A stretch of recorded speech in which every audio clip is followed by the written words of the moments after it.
Speaker साहब, भारतीय wrestler Vinesh Phogat Paris Olympic की स्पर्धा से बाहर होने पर मैं एक वक्तव्य देना चाहता हूँ। भारतीय रेसलर विनेश फोगाट को तय कैटेगरी में ज़्यादा वजन 100 ग्राम होने की वजह से पेरिस ओलंपिक से बाहर होना पड़ा है। विनेश 50 केजी की कैटेगरी में खेल रही थी।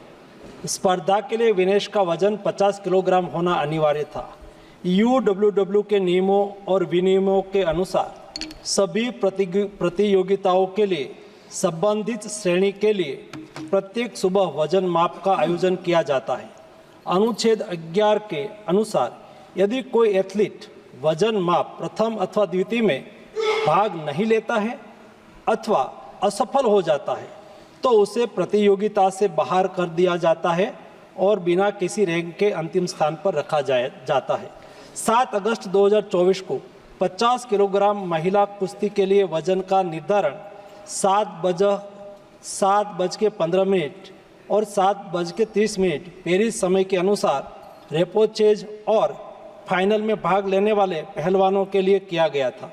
विनेश का वजन 50 किलो 100 ग्राम पाया गया, इसलिए वे स्पर्धा के लिए अयोग्य घोषित की गई।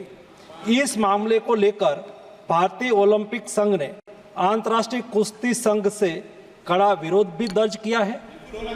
नेशनल भारतीय ओलंपिक संघ की अध्यक्षा पीटी उषा भी अभी पेरिस में है। प्रधानमंत्री जी ने स्वयं उसके साथ बातचीत करके उचित कार्यवाही करने के लिए, उचित एक्शन लेने के लिए भी उसको कहा गया है। विनेश मंगलवार 6 अगस्त को 3 मुकाबले जीतकर 50 केजी रेसलिंग ओलंपिक में फाइनल में पहुंचने वाली पहली भारतीय महिला रेसलर बनी थी। सेमीफाइनल में उन्होंने क्यूबा की पहलवान गुजमान लोपेजी को, क्वार्टर फाइनल में यूक्रेन की ओक्साना लिवाच और प्री क्वार्टर फाइनल में वर्ल्ड चैंपियन जापान की यूई सुसाकी को 3-2 से मात दी थी। उन्हें बुधवार 7 अगस्त की रात करीब 10 बजे गोल्ड मेडल के अमेरिकी रेसलर सारा एन हिल्डरब्रांड से मुकाबला करना था। जहां तक उनकी तैयारी हेतु सहायता का प्रश्न है, भारत सरकार ने विनेश फोगाट की उनकी आवश्यकता के अनुसार हर संभव सहायता प्रदान की है।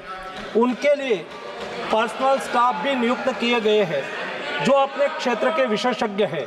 उनके साथ हंगरी के विख्यात कोच ओलेर अकोस और फिजियो अश्विनी पाटिल हमेशा रहते हैं। इनको ओलंपिक के लिए इनके अतिरिक्त व्यक्तिगत सहायक स्टाफ जैसे विभिन्न sparring partners, strength of conditioning विशेषज्ञ के लिए वित्तीय सहायता प्रदान की गई, जिसका विवरण इस प्रकार है। ओलेर अकोच कोच के रूप में उसके साथ थे, वैन पैट्रिक लॉम्बार्ड स्ट्रेंथ और कंडीशनिंग विशेषज्ञ, अश्विनी जीवन पाटिल फिजियोथेरापिस्ट, मयंक सिंह गरिया स्ट्रेंथ और कंडीशनिंग विशेषज्ञ, शुभम और अरविंद स्पारिंग पार्टनर।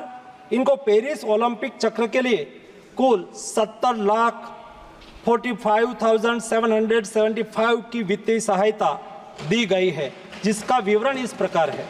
स्पेन के ग्रेट पिक्स में भाग लेने के लिए वित्तीय सहायता, साथ ही 3 जुलाई से 13 जुलाई 2024 10 दिन तक मैड्रिड, स्पेन के अंतर्राष्ट्रीय प्रशिक्षण शिविर के लिए अतिरिक्त वित्तीय सहायता। इसके अलावा फ्रांस के बुलोन-sur-mer में पूर्व ओलंपिक प्रशिक्षण शिविर के लिए अतिरिक्त सहायता की है।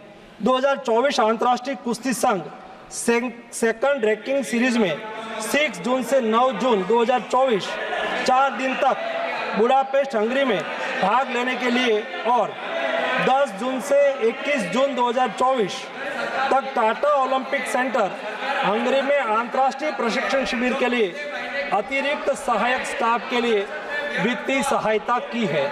स्ट्रेंथ और air conditioning coach mister Wayne Patrick Lombard के लिए टाटा ओलंपिक सेंटर हंगरी में 10 जून से 21 जून 2024 11 दिन तक अंतर्राष्ट्रीय प्रशिक्षण शिविर में भाग लेने के लिए भी वित्तीय सहायता की है।